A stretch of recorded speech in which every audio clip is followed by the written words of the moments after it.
Hey everybody, Who's Your Jedi here with another review for you. This time talking episode 15 of The Flash called Out of Time. And this is it. This is the episode where we finally get to see Barry time travel. Now, time travel is a time-honored tradition here over in the Flash comics, so it's really nice to see that coming in to the TV show in such a way. And of course, from what we've seen this so far this season, it's probably gonna get even crazier in terms of time travel. And since they sort of do bring time travel out onto the block here, they get to do, of course, the whole thing where it's like, okay, we're going to create this potential timeline where things go disastrously wrong for the most part, but we're going to set things up so the hero can go back in time and change things so that this doesn't happen. And of course, the main bad thing here being Weather Wizard looking like he's about to destroy Central City, and of course, Cisco dying. Not to mention the good thing of Iris finally admitting that she's in love with Barry. That's all going away. But this is part of what makes comic books fun. So let's just kind of get right into things. So we finally get to see the label of Weather Wizard properly applied to one of the Mardoon brothers. The correct one this time, Mark Wardoon. He was obviously presented as being much more competent than his younger brother. He doesn't believe that he's a god. And of course, he's had more time to master his powers, so he's significantly stronger. And it's also sort of nice to see that, for example, his jacket is patterned in such a way that's reminiscent of the Weather Wizard in the comics. We also get to see the weather rod, this time in the hands of the good guys, but again, a part of Weather Wizard in the comics. But apart from that, he's never really fleshed out super well. I mean, we do get a nice moment of seeing the past and him hanging out with his brother and all this other stuff. But the whole "oh, you killed my brother" thing, come on, that's that's the oldest trope on the shelf, really. This episode also kind of gets to see Joe being an enormous idiot with the whole of the only person who can deal with this guy with superpowers and a humongous reason to hate me is me. I mean, there's even that point where he just says to Barry, Barry, you protect Iris, I'll go fight the guy with superpowers. It's like, Joe, are you stupid? Why don't you protect Iris and Barry go fight the guy with superpowers? You know what? Come up with some reason to take Iris to Star Labs, a place she could be reasonably protected, and it wouldn't be too hard to BS a reason for them to go there. All right. Again, this is just so dumb. And hell, she wants to go to Star Labs. She wants to do a story on this place. It would not be hard. She knows people there. She friggin' knows Harrison Wells. Okay? You could quite easily convince her, hey, let's go to Star Labs and just chill there until this whole thing is over. But no, let's have the middle-aged guy with no powers go fight the pissed-off superhuman. Yeah, brilliant thinking there, Joe. No wonder you ended up almost certainly dying in the other timeline. We also got to see Mardoon use his lightning powers to cripple Captain Singh. And this is reminiscent of what happened to Hunter Zolomon in the Flash comics. So that sort of has me kind of wondering if maybe Barry might end up tinkering with the timeline and possibly shifting that fate onto someone else. Because I don't think they're going to leave Captain Singh in that position. I don't think they're going to shift it so that he's a bad guy. In the comics, Captain Singh is one of the good guys. I mean, that might be a potential situation that could push Eddie down a dark path. But we'll have to see about that one. And yeah, speaking of Eddie, we get to see more continued, man, I really have genuinely good reasons not to like Barry Allen.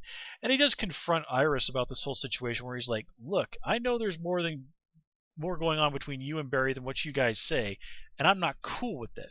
And to Eddie's credit, that's the mature adult way to deal with that situation. And of course, in the original timeline, this leads to Iris making out with Barry shortly thereafter. I mean, really, this is kind of an episode where you guys look at Barry and Iris and go okay, I get that you two have serious feelings here, but remember, you both have significant others. You're both really, really shitting on Linda Park and Eddie Thwan here. I mean, you guys are really kind of being dicks on that one. So yeah, Eddie definitely is getting a growing list of reasons to dislike both Barry Allen and the Flash. So let's see, what else do we have to talk about?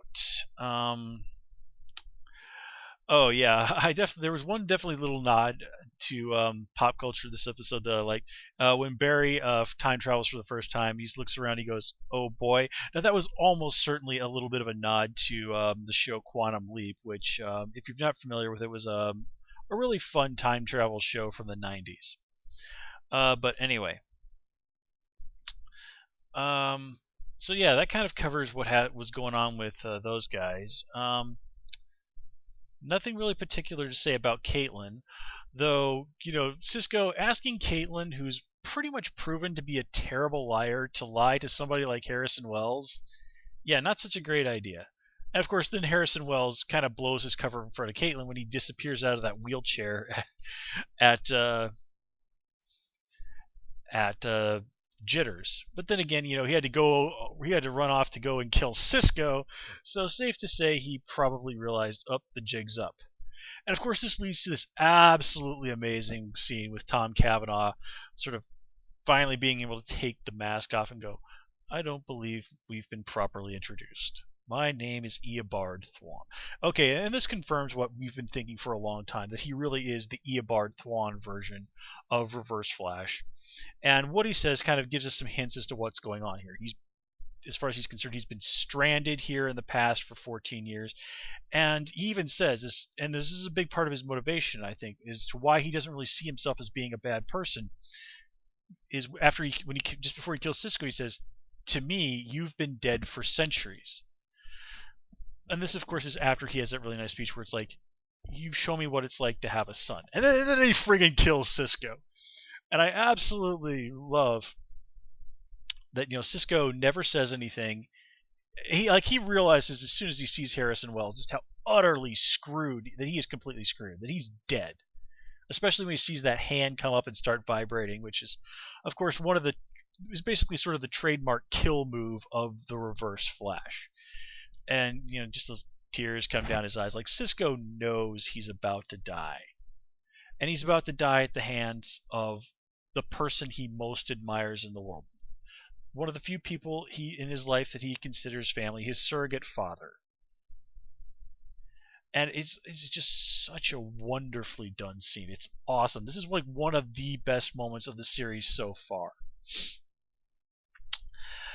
But of course, again, we get to see Barry's going to time travel. Of course, he's going to undo all of this.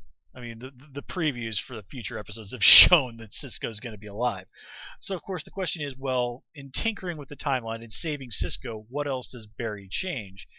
And what are some things that are going to work out for the worse? Like, I have a feeling that the whole Iris realizing that she's in love with him, okay, that I have a feeling is not going to happen, because then Barry gets to be tormented by, I know Iris is in love with me, but she hasn't admitted it to herself, and now I've got to watch her and Eddie Thawne even more. And then, oh yeah, I've got Linda Park here, how do I deal with my feelings for her now? I mean, that's just too many knives in Barry's heart that we can't have that not happen. And yeah, we also get Harrison Wells confirming that he and Eddie Thawne share some sort of relation, and obviously it's pretty clear that it's going to be that Eddie is one of his distant ancestors. So just where is all of this going to go? Who knows really? But it is a very, very cool setup. And this, with Barry actually time traveling, is of course going to set us up towards what we know is going to be his future of time traveling back to the time when his mother got killed, and us seeing what happens there. So we also know, according to Wells, that he went back in time to kill Barry. Now the question is, though, we're talking about Barry as a kid or Barry as an adult. And we don't even know that it's actually the Harrison Wells Reverse Flash that killed Barry's mom. It is entirely possible that someone else may become the Reverse Flash, go back in time and perform that act, with Eddie being the most obvious suspect. But you never know. You never know. And let me see. Is there anything else that I wanted to talk about this episode? Yeah, nothing else is really jumping to mind. Again, this is a really, really good episode. I mean, it's really going out there and showing us just how incredibly dangerous Weather Wizard is. We get to see time travel really fully and properly realized. And of course, we get this absolutely amazing stuff between Cisco and Wells. I mean, dynamite stuff. I loved it. And of course, it's just like, oh God, what's going to happen next episode? I can't wait to find out. And that is a mark for a good TV show. And yeah, guys, that's all I have for you this time around. As always, please comment, rate, and subscribe. And of course, you can follow me on Twitter at Who's Your Jedi. Until next time, take care and have a good one.